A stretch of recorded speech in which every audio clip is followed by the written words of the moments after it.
Hey, Mountain Line fans, Spencer Ball here with women's basketball head coach Tesla Southcott. Coach, it's been 252 days right now, but 253 for tomorrow. Since you guys have last took to the court, just how excited are you to get back out there and playing ball? Yeah, super excited. I mean, we got a brand new team, 6 returners from last season, so a lot of new faces, a lot of new energy, and a lot of new system to put into effect, and they've really worked hard this preseason, so really just excited to play someone else.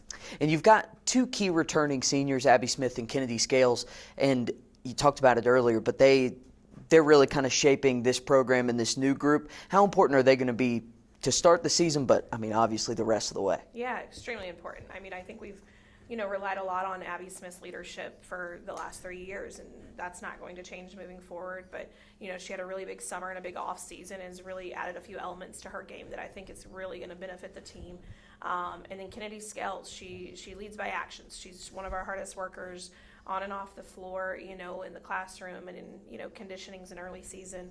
But those two are just great people, great kids, and I think they've really been a good example for all of our new pieces.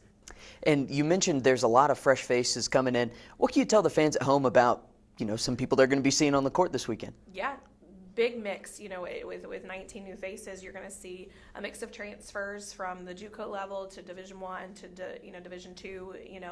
I think you're going to see a lot of freshmen with a lot of high ceilings. Local kids, in state as well as out. But I just think that the one thing that you're going to see is definitely they're all eager to learn, eager to be coached. They're very coachable kids, and they're feisty. They're working hard. They play hard, and feisty is kind of the word that I've been using because they're very competitive with one another. And I think that'll bring some depth into the season for us. That as long as we can stay healthy and injury free, I'm excited to coach this group. That's great, and you start with the MEC-PSAC challenge this weekend. Concord actually gets to host it. What's it mean to be in front of your home fans with some really good talented teams coming to town? Yeah, no, it's massive. This is my first time within the 12 years of getting to host this event. We've always been on the road, so that's special in itself. But to be in our element, to be comfortable, I think is good to get all those new jitters out for all of our new faces. So, but to be home is special. Our crowd and our facility is one of a kind, and I think it's definitely one of the best in the state. So I'm just excited to put our girls out there and let the local support and the university, get to meet all of our new players and see how hard they've been working. But just extremely excited to host. And honing in on some of those teams, Seton Hill and Lock Haven from the PSAC, they combined for 44 wins last year. They've traded times making the tournament, Seton Hill making it last year, Lock Haven the year before. I mean, what kind of challenges are they going to present to this squad? And you start off with some really good teams off the bat. No, we don't do ourselves any favor with a non-conference, load that we've scheduled this year. But we're intentional for that, though.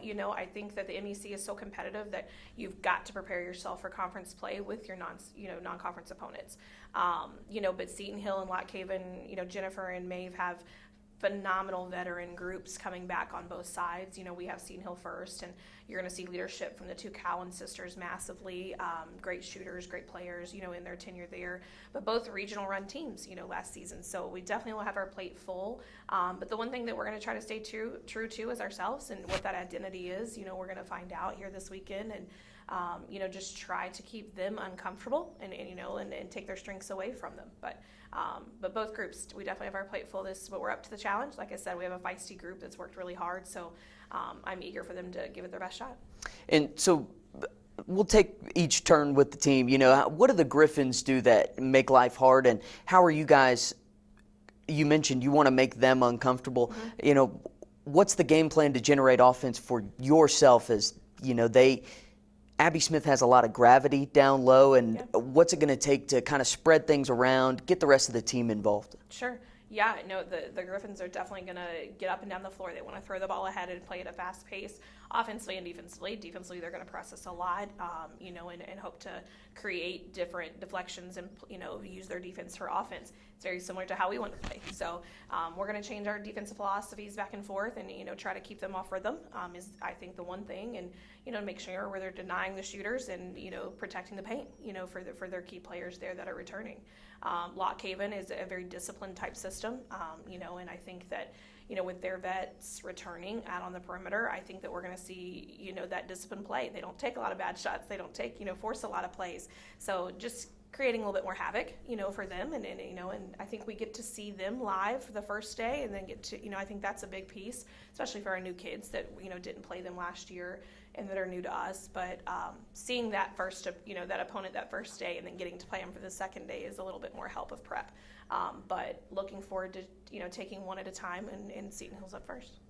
Definitely. Again, you can check out Concord and the rest of the teams in the MEC-PSAC Challenge this weekend at the Carter Center. So come out and show your support. That's going to do it for us, and we'll see you next time.